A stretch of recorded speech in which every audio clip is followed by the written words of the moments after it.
And now everyone, if you'll please welcome our panelists for our final in conversation on the politics of trade.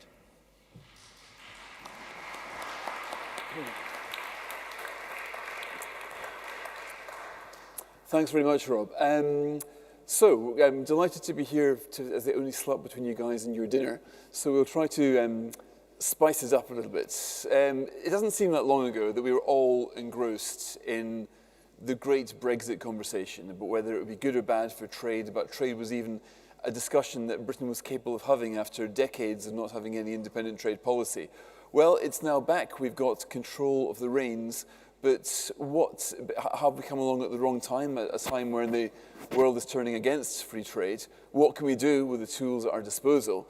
And is it living up to the billing that Dan Hannan and others so eloquently articulated during the campaign? Or is it looking a bit more like the rather more depressing vision that Vince Cable here was warning us about? Only a little bit about this is about Brexit. This is about the politics of trade more generally. And I'd like to start by asking Vince Cable to start. Good, thank you. Well, thank you. It's a pleasure to speak at a Margaret Thatcher themed event. Her reputation's grown over the years, and I think only a couple of weeks ago she was being hailed as the patron saint of the environment, amongst other things, but certainly with a deserved reputation in terms of trade. Let me just, briefly state where I'm coming from. I mean, just 2 points. I mean, first of all, I'm a fan of free trade, globalization more generally, trade capital flows, even labor flows to a degree. It's done wonders for the world, both developed and developing countries, and we should have more of it. I mean, I used to luxuriate in the title of President of the Board of Trade, and my mission was to promote it, and I remain committed to that objective. I think the second general point is that in terms of trade policy, we should be trying to do things on a multilateral basis, if at all possible, to avoid trade discrimination, to maximize the creation of trade rather than the diversion of it. But that at the moment looks a pretty long shot after President Trump took a wrecking ball to the World Trade Organization, and particularly its appellate system. President Biden shows very little interest in reviving the WTO, and there are some fairly fundamental problems between the EU and the United States over agriculture, India in general, China and data flows, and much else. So that's not going to happen. So what else could we do if we wanted to be proactive in trade policy? Well, the first is to, I guess, try to revive the idea of a special economic relationship with the United States. The concept is attractive, but unfortunately it's now in the long grass. There are fundamental problems on the American side. They're not terribly interested in getting free trade agreements past their politicians in Congress. They probably would prefer, if they had a bilateral agreement, to have one with the European Union, which is much bigger. There are problems, as we know, with Ireland. And on the British side, there is the toxic issue around food standards. So however much we might wish it, the prospect of a significant trade investment, wider economic partnership with the United States are now very remote. I think a second option, which would be more interesting in many ways, would be to have an aggressive policy of trying to line up bilateral arrangements with the big emerging markets. But we just need to read down the list in roughly order of importance to see how difficult that would be, because China would be at the top of it by quite a long way, followed by India, Brazil, Russia, and then we're into Indonesia, Pakistan, others, Saudi Arabia, probably fairly high up. I mean, all of them present very considerable political problems, even where there are not fundamental problems in trade negotiations. And we're just trying to envisage trying to get a special agreement with China through the present House of Commons, and it just isn't going to happen. So the idea of going out in a buccaneering spirit and trying to line up special arrangements with these rapid growth economies isn't going to happen. The British government did come up with a very neat idea, which I applaud, of trying to enter into a relationship with the Asia-Pacific countries through the legacy body to Obama's Asia-Pacific group. The original idea was that the Americans would set the standards and regulations, China would be excluded, and Britain and others could join it, opening up on a kind of plurilateral basis. But what's happened, as you all know, is that the United States has expressed no wish to join, too difficult politically. China has applied to join. So if we joined, it would be a slightly odd set of circumstances in which we were parties to such an agreement. So if a special agreement with the United States is not feasible, an aggressive policy of negotiating with emerging markets is troublesome, what other options do we have? Well, there are bits and pieces.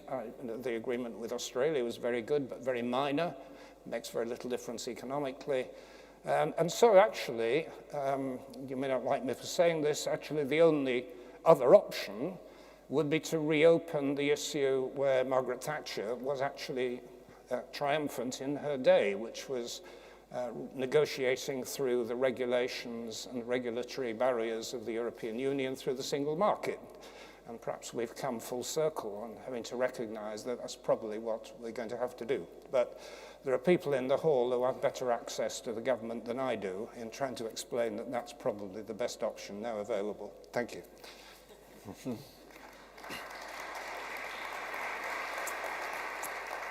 Thank you, Vince. Dan.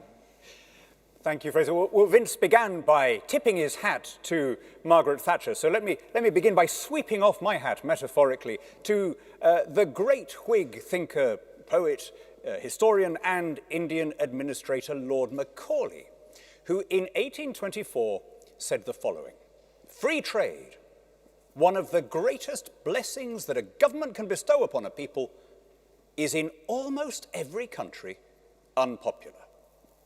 True then, true now. Which is odd when you think about it, because the intervening 200 years have seen an unprecedented improvement in the human condition. By any metric you like, literacy, longevity, female education, calorie intake, largely because of the spread of specialization and exchange through the process that we loosely call globalization.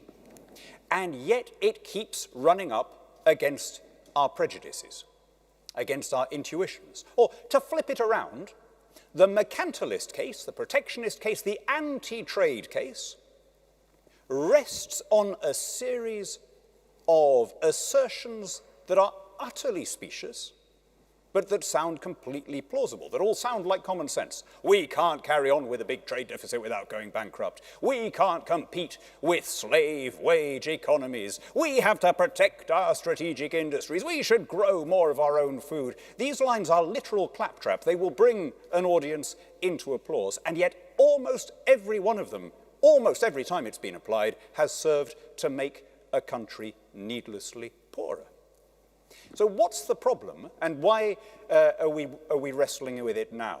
Well, part of the problem is simply a psychological one. When I said free trade is counterintuitive, I meant that in the most literal way. We have the instinct and intuitions of hunter-gatherers.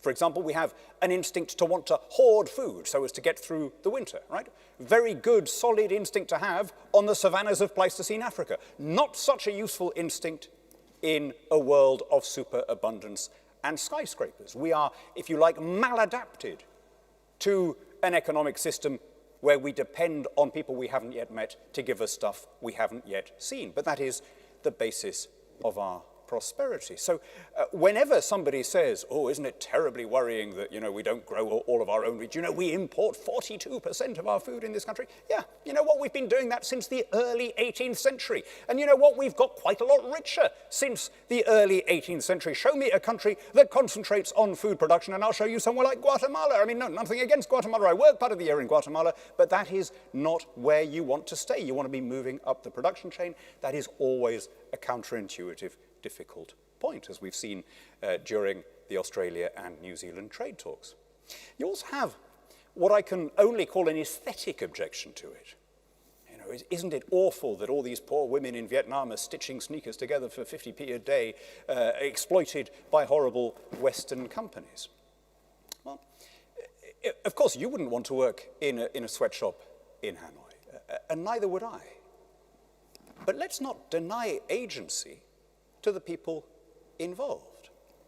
Consider that they might have made rational choices. Your alternative, and mine, was not breaking your back in a paddy field all day. The employee of a foreign-owned company in Vietnam earns roughly twice as much as the average in that country. So the process of industrialization and globalization can be physically unattractive, but it is a process with an exit route.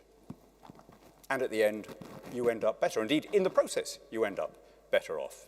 I think it was the great Victorian novelist Anthony Trollope who said, poverty, to be scenic, should be rural.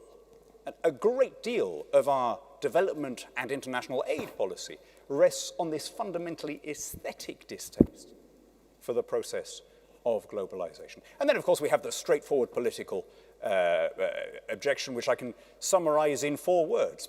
Free trade brings dispersed gains, concentrated losses. When Donald Trump applied steel tariffs, or when Biden kept them, they were, without question, doing net damage to the United States economy. They were pushing up prices, they were damaging all the downstream industries that used steel, but those costs were dispersed, and the gains in this case, however slight for the steel producers, were the kind of gains that people will switch their vote on. US sugar is twice the cost of global sugar. Sugar has been pretty much since the revolution. Why? Fundamentally because Florida is a key swing state, and both parties are, to a degree, in hoc to the producers there. But it does mean, well, there's a reason, right, why American chocolate doesn't taste very nice. It's because they're using corn syrup instead of sugar. And more to the point, they've driven confectioners to Canada and to Mexico, right? So all of these things explain, in general terms, why 200 years on, despite all of the miracles, we still don't get it. Here's my worry. Things have got a lot worse over the past 18 months. In February of last year, in probably the only hall in the country that would have been as suited to the subject as this one, the Prime Minister stood up at the Maritime Museum in Greenwich and made the best speech on liberalization and free commerce that I've ever heard from a contemporary senior politician. And the wrecking ball that came in after that, to use Vince's metaphor, was not Donald Trump or Biden. It was, of course, the epidemic and the associated lockdowns, which have served to throw people back even more on these Paleolithic heuristics, have served to make us even more protectionist, introverted, wary, and frightened of change.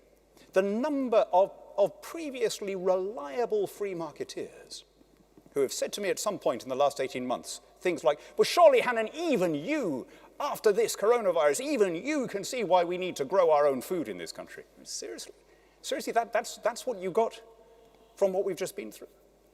And the one thing that works beautifully, I'd have thought this scrambling for vaccine would have at least removed the stigma from the idea of imports, right? But it doesn't seem to have had that effect at all, because we're all still thinking with our cavemen minds and reasoning backwards from our conclusions. The lockdowns hit last year during the period that our farmers call the hungry gap, when we don't really grow any food. Had we not been able to import what we wanted from around the world, we would have been living on rhubarb and asparagus. That's what we grow in late March and April. Maybe a bit of nettle soup and possibly some purple sprouting broccoli. Fortunately, global markets worked really well. And that reminds us of a counterintuitive but actually fairly indisputable point, which is that if you want security, whether it's in food or in PPE or in ingredients for vaccines or anything else, the way to be secure is to source whatever it is you need from as wide a variety of suppliers as possible, from a diverse global group of suppliers, so that you are not vulnerable to a localized shock or disruption. And that localized shock or disruption can as easily happen in your own territory as anywhere else, which is why self-sufficiency doesn't make you secure. If you doubt me, consider the most self-sufficient country in the world, the country that has elevated self-sufficiency to its ruling principle. North Korea, they call it juche. Import substitution is what they do. The last place on the planet where you still have man-made famines. Other end of that scale, Singapore. Doesn't produce a single edible ounce. Totally dependent on imports for food, for drinking water, electricity. Where would you rather live, ladies and gentlemen? The reality is that you end up not only with cheaper produce, but with better and safer produce in a globalized world. My concern is that all of this has been knocked off course. But I'll finish where I began, with Macaulay's observation from the 1820s. It was unpopular then, and it has been unpopular at every intervening stage, and yet, periodically, it happens.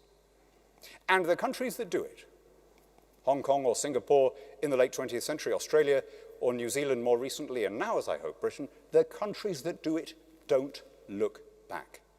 Once you have removed the vested interests and allowed living standards to rise, people can see the benefits to everyone, but especially to those previously on the lowest incomes. So my hope is that we will take this unfrozen moment as the impact of the lockdown recedes and reassert ourselves as a global free trader, because if we don't, it's not going to come round a second time.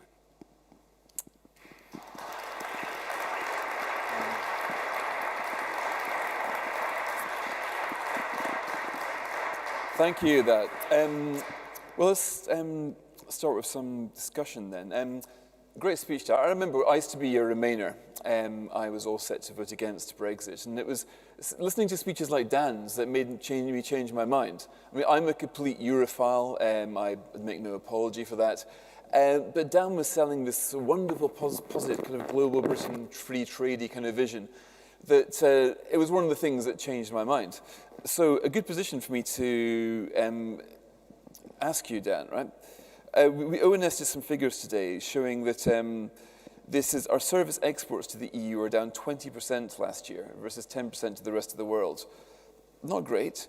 Then when it comes to the imports in the EU, they're down 40%, 42% versus 16% to the rest of the world. Now, technically, we should have been able to trade with the EU just as normal, but it seemed as if we're actually putting up barriers of one way or another with our closest neighbour. This wasn't in the script.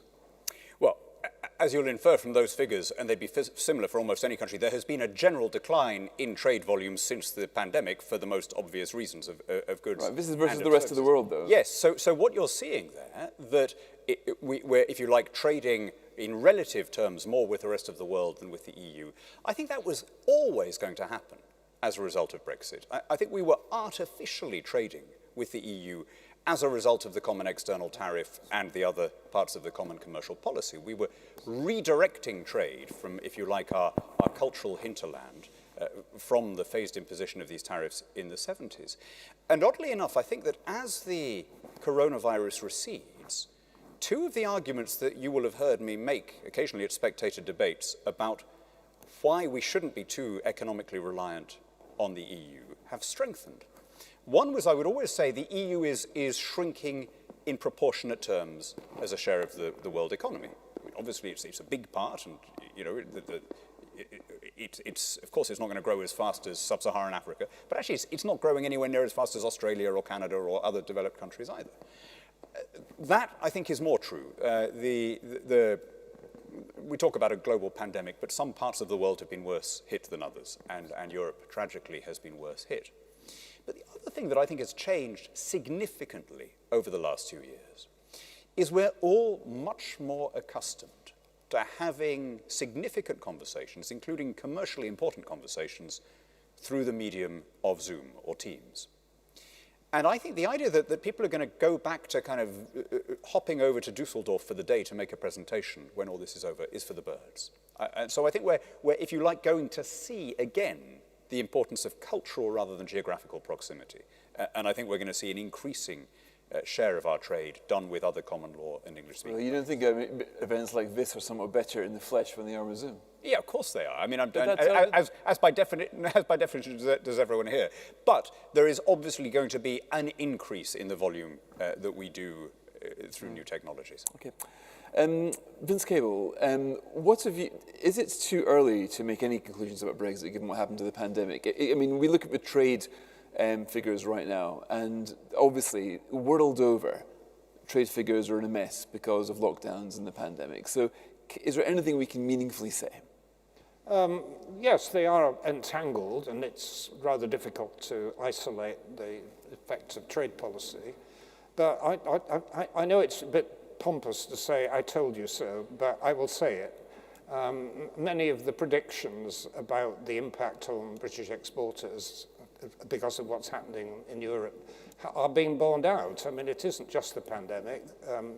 You know, I think the survey figures from Chambers of Commerce last week suggested about 15% of British exporters are no longer bothering to export to the European Union because of the regulations which have come in as a result of leaving the single market. And we haven't had compensation in other parts of the world either. But anyway, I think we're all sort of gramophone records on Brexit.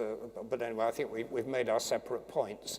I'm not entirely sure it's true, actually, that world trade in general has been affected by the pandemic. The latest figures on trade volumes that I've shown is that despite all the talk about delinking and dual circulation in China and unpicking supply chains and the rest of it, is actually volumes have held up remarkably well, and it's to some extent reflected in shipping freight figures as well. Britain is a bit of an isolated case, and one has to say that trade diversion from Europe has been a part of it. Right.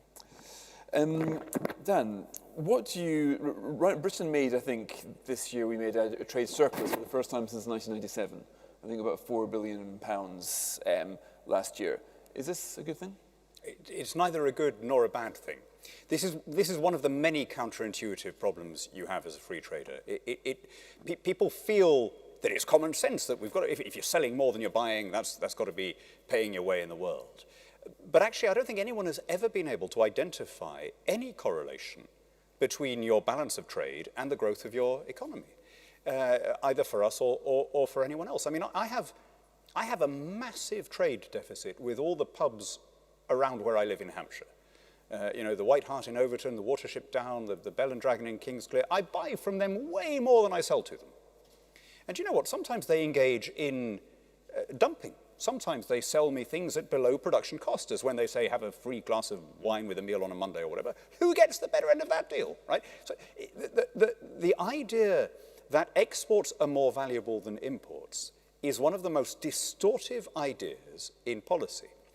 And I think it distorted our Brexit talks, and it distorts our appreciation of how much we could do now to boost our economy with unilateral measures that we do not have to wait for anyone else's permission, or let alone a trade accord, to do. This is not new, right? This is what we did from the early Victorian era. We unilaterally removed tariffs and trade barriers. We didn't make it reciprocal.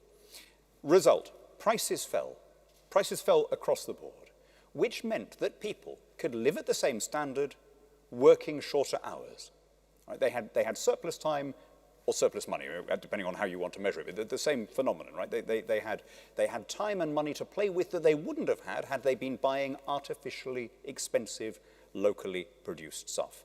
Which meant that they had all of that extra spending power to drive our economic growth with, and it was what lifted us above the run of nations and made us the wealthiest country in the world. And people, despite all the evidence that it happens, that it works every time, people just struggle to understand why that is. So when we come back to, you know, we've seen more of a sort of downturn of our exports to Europe than they have to us, well, I know this is a very, very difficult point for people, but that is chiefly their loss, right? The imports are not a concession. When people were saying in the Australia deal, oh, we're buying all this cheaper Australian beef, what are we getting in exchange? What we're getting is the cheaper beef. I mean, it's not a concession, it's the prize.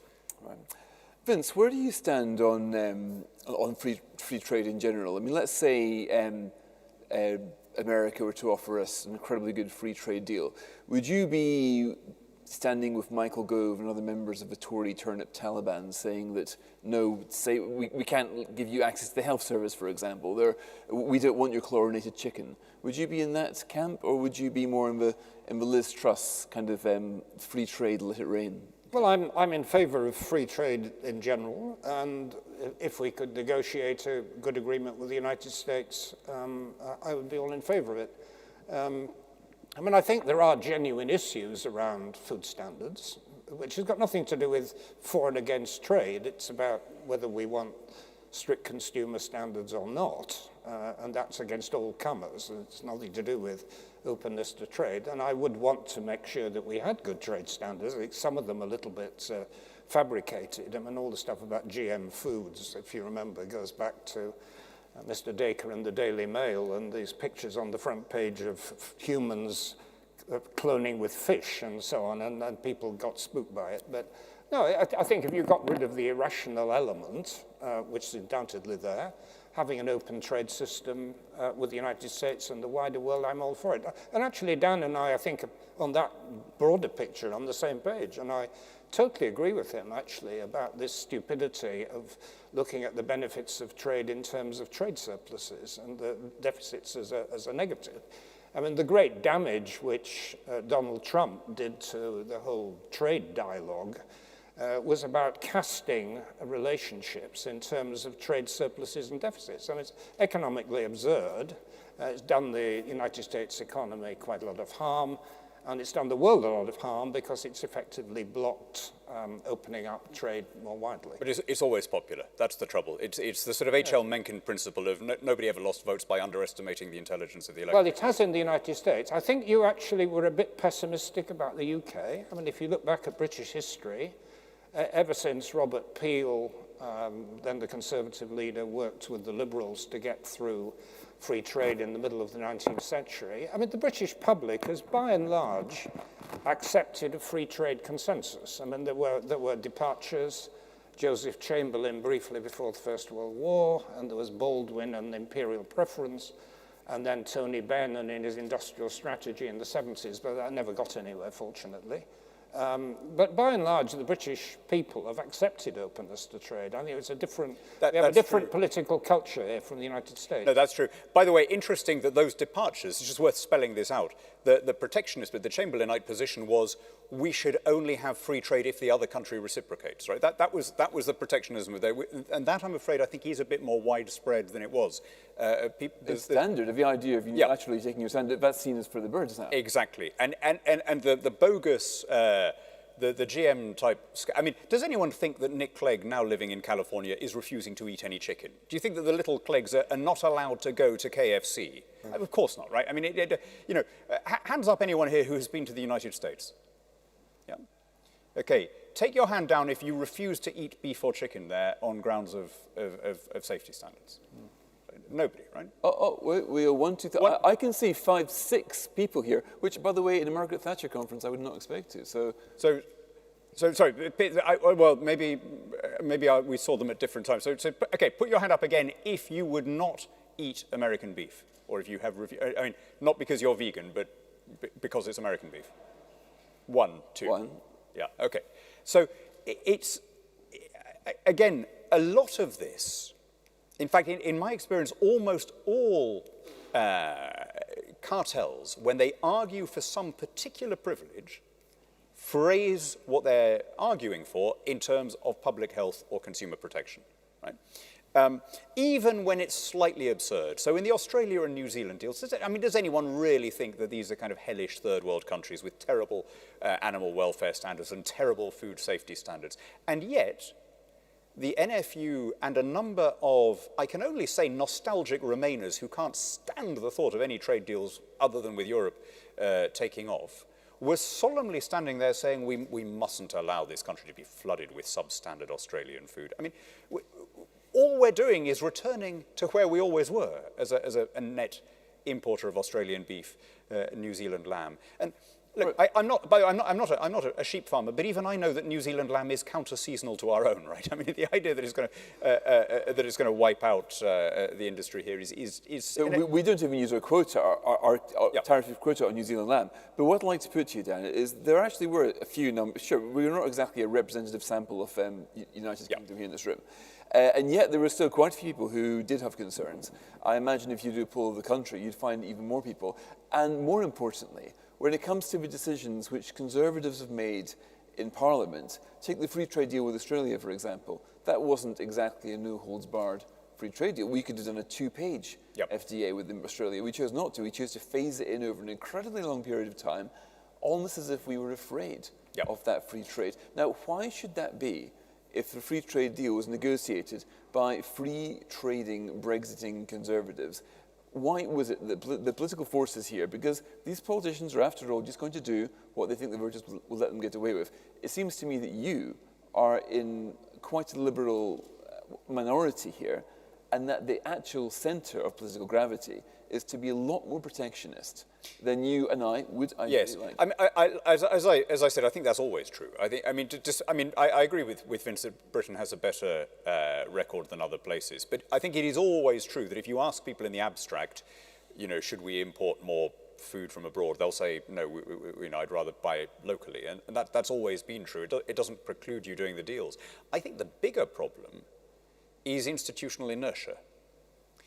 You or I suspect, would have approached the Australia FTA we'd have reversed the burden of proof. We'd have said, let's assume that whatever is legal in your country is legal in mine and vice versa, unless we specifically agree that we can't. You know, let's make that the case for goods, for services, for professional qualifications. Now, where can we not do that?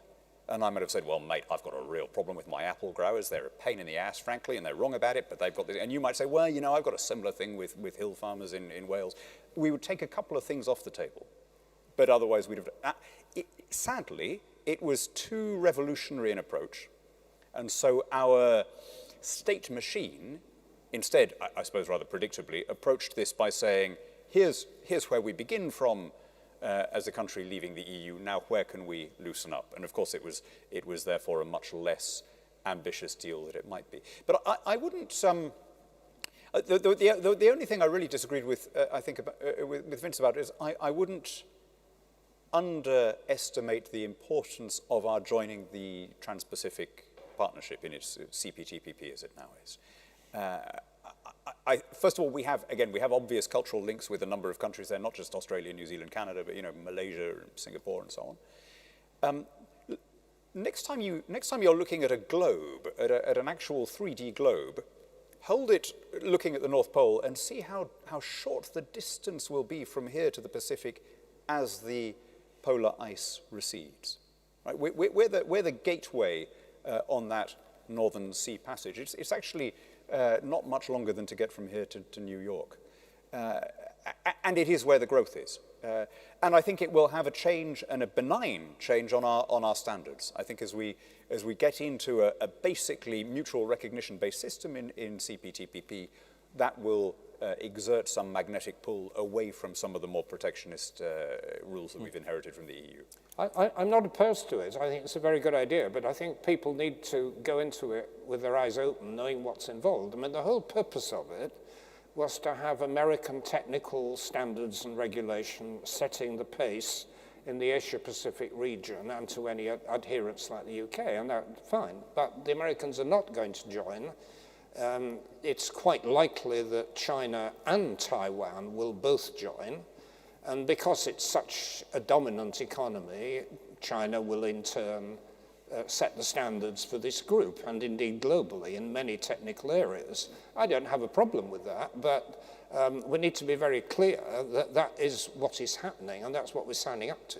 I think we're already in some, I mean, you know, that may be true in one or two areas, but I don't think it is generally true. If you look at, for example, cross-border data flows, rules on privacy and data, The EU is an outlier in its obsession with privacy and its protectionism. The UK is now joining up with the countries that are at the cutting edge setting the new rules, Singapore, Chile, Australia, New Zealand. And I think that will have very significant and cumulative, it's like compound interest, that's the great thing about these deals, cumulative benefit with each passing year. Right. Now, Vince, you've just published a book about various leaders in history, including Margaret Thatcher. I wonder where you think we are in historical appetite. We go through periods of free trade, periods of out. We were in this country basically mercantilists until Adam Smith and the physiocrats came along, and then our man there, Pitt the Younger, came along with his Eden Treaty that started you take away the trade tariffs of France, and we moved into a new period. And then you had the tariffs of the world slowly coming down. The WTO average now is what, 2.4% or something? It's very small, effectively free trade. But do you think that we're now entering a period where we're moving away from that and back into protectionism? Dan doesn't seem to think that so much. No, I do think that. I do think that globally, and it was beginning even before the coronavirus. It's now going to be much right. I wonder, do you think we're moving away? That we're being a bit anachronistic here. We're saluting Margaret Thatcher at a time where her influence and the ideas she stood for are waning in the politics of this country, let alone our potential trade partners. Well, there is a risk that will happen, but not, I think, particularly because of the UK or even the European Union.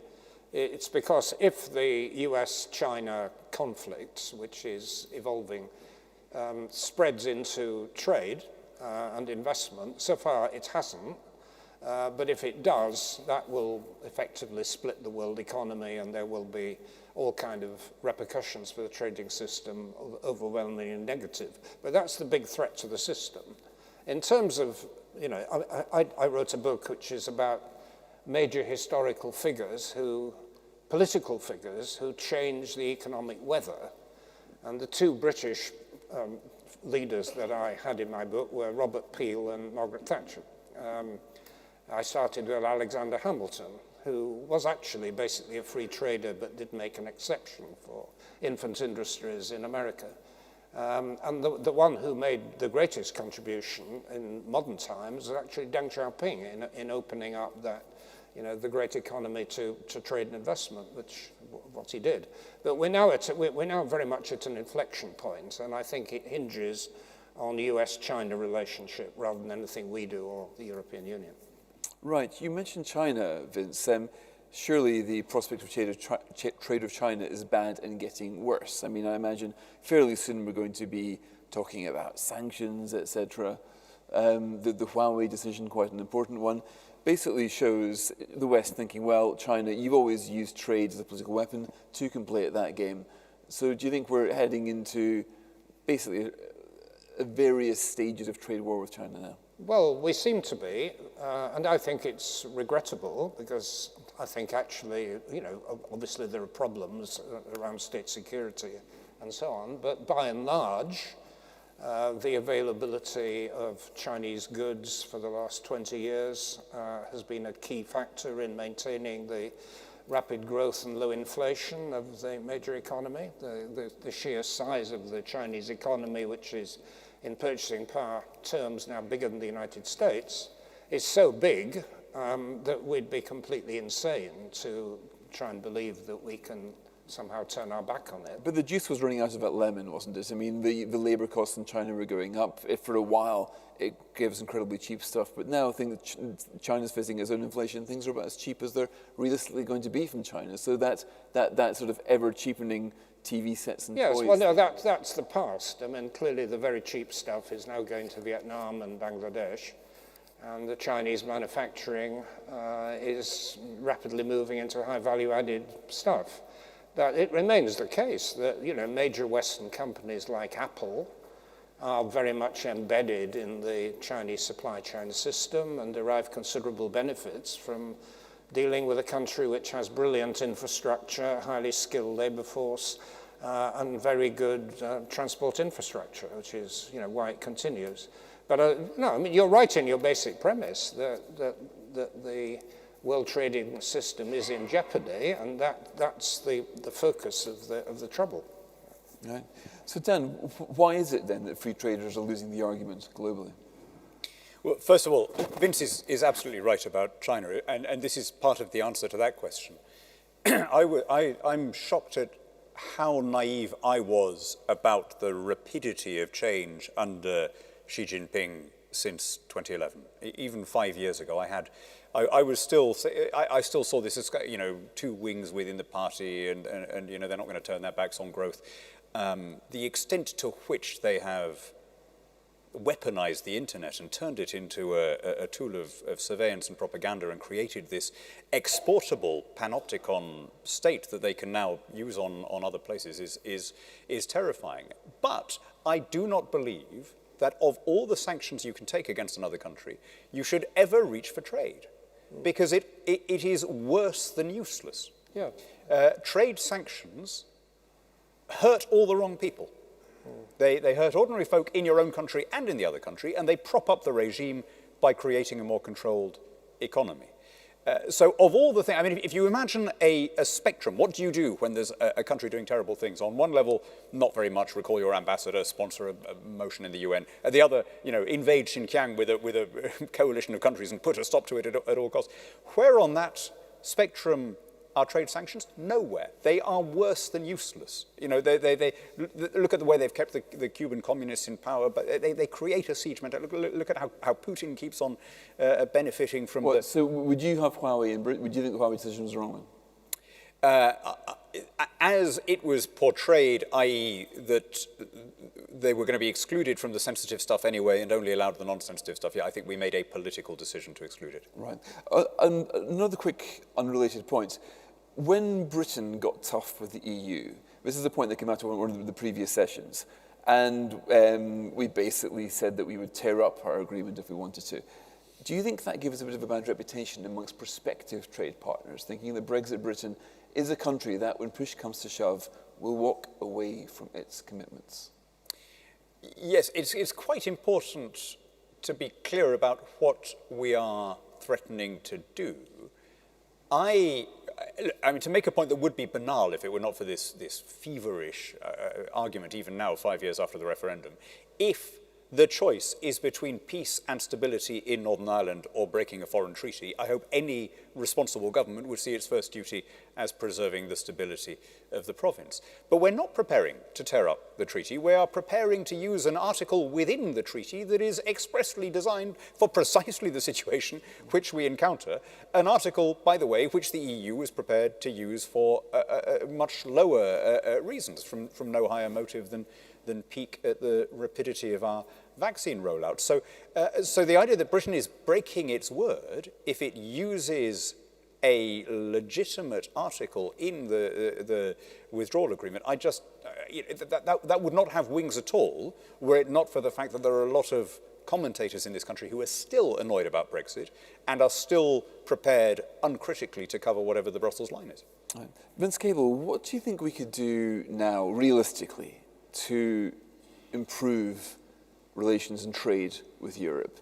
Things are looking pretty bad on the Northern Ireland border, but right now I imagine you would want to do, I mean, Dan says that a lot of this is unwinding, that we had a slightly rigged relationship with Europe, now it's been unrigged. Of course we're going to trade a lot less with them.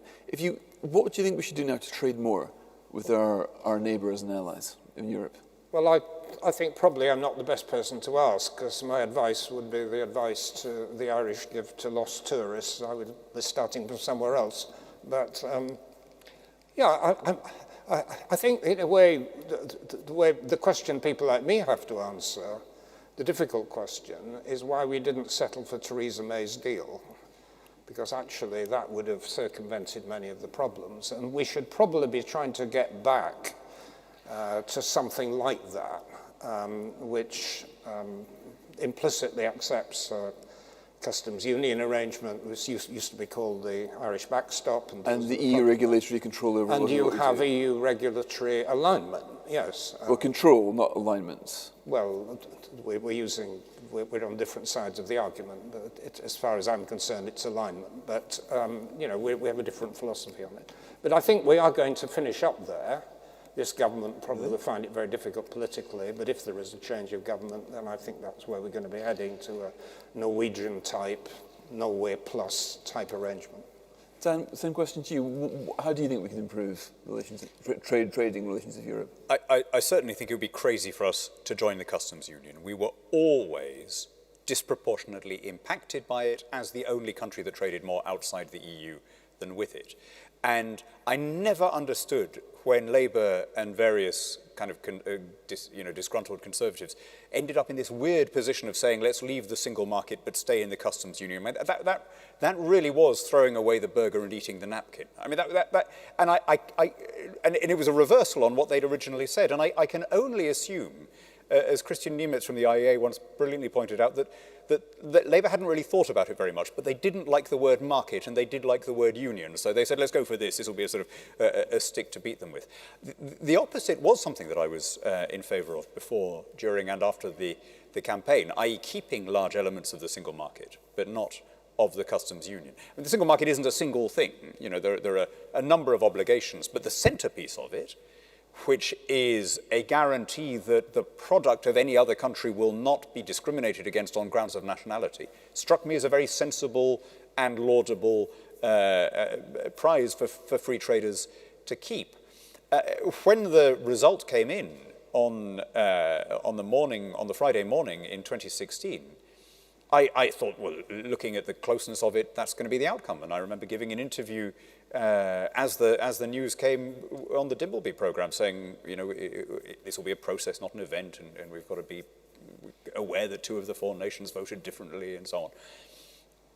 What happened after that was the strangest thing, where both sides polarised in a way that hadn't happened during. I mean, I remember debating in a very civil way with Vince during the campaign, and you know, when we were wishing each other luck and taking selfies, and you know, the anger started afterwards, and all of those kind of compromise solutions were shot down by both sides. But the primary attraction for me of having a Swiss type deal where you'd keep some elements of the single market is that it would have avoided the price we had to pay in the withdrawal agreement, and particularly over Ireland. Now that we've paid that price anyway, I don't see much advantage in it anymore. We don't have the tech to ask questions, but the guy at the front here has his arm up for so long. I can probably hear you if you just shout, as we all can. I've got a question down. My name's Emilio, I work for Politico. Obviously, now it feels like the modern trade era, we've got loads of social issues coming into trade deals. So in this deal with New Zealand, for example, we've got stuff about gender rights, indigenous trade, and then stuff about animal welfare. We have these kind of moralistic issues coming in. My question is, do you think that's a good thing? It kind of detracts from the idea that trade is just about buying and selling things. Potentially these thorny moral issues make trade deals kind of slightly more difficult to do. Yep. What do you think? So I'll repeat the question for the people who didn't hear it. There is a modern tendency for trade deals to include all sorts of extraneous issues, women's rights and indigenous rights and labour rights and so on. Do I think that's a good thing? No, I emphatically don't think it's a good thing. Not because those are unimportant issues, but precisely because if they are important, they should be treated as issues in their own right, not shoehorned into trade deals. And a little bit like the people who always say, let's have trade sanctions as a way of saying, I disapprove of this country, right? When people say we should have trade sanctions against Burma or China or Israel or Saudi or whatever their particular, it's just a way of saying, I disapprove of the policy. They're not really thinking about the economic impacts. In the same way, when people say we must have environmental provisions or gender rights or whatever in a trade deal, it's a kind of massive virtue signal. It's like people who say we need to put all the things I care about into the school curriculum. That isn't what a trade deal is or does. A trade deal is about identifying specific obstacles and removing them. And so it's again, I'm not going to be maneuvered into saying you're therefore, I don't care about any of these things. Climate change is a hugely important issue. There is a whole massive global process addressing it. It's not something to put as an afterthought into FTAs. One final point, because this I know is a huge thing with the New Zealand deal. Again, some of this I'm afraid to say is still resentful Remainers looking to hang their doubts on something because they don't want anything to succeed too obviously. But one of the things you're just talking about all the partisans. I know, and I've become part of it now after 5 years. Anyway. But one of the and if you had to listen to some of the Lib Dem peers attacking literally every trade deal day after day, you would feel the same. But the issue that they've picked is food miles. You know, carbon. You know, yes, all right. New Zealand's lamb may be countercyclical to ours, but it's got to be terrible for the environment, surely, to ship it right from the other side of the world. Interestingly, although obviously it's a long way, there is more carbon emission from Welsh lamb consumed in London than New Zealand lamb. Why? Because the vast majority of carbon emission happens on the farm, in the production phase, in incubators, in fertilizers, in tractor fuel, etc., etc. The things that have made Australian and New Zealand farmers efficient have also made them environmentally friendly. It wasn't because they were particularly setting out to, but as they sought to reduce their costs, they also incidentally reduced their carbon capture. And even if you think about the transport phase, think of the size of one of those massive freight cargo ships. Think of what negligible proportion of the carbon is taken up by one lamb chop, right? Actually, an efficient system that moves from the dock to your Waitrose or wherever you buy it from tends to be, when you think of the economies of scale on those ships, even that bit, even the transport bit, is less environmentally impactful than driving a small quantity of lamb down some windy lane from the top of a mountain in a remote part of the UK. So carbon emissions carbon footprint is not the same thing as food miles. All of this talk of lamb chops is making me hungry, but we haven't got that much time left. But I find it strange to talk for an hour about trade without mentioning the World Trade Organization. Vince Cable, what's happened to the WTO? Can it still does it still have a role to play, or does its silence kind of speak for itself as its day done? Well, to answer directly, it is dormant.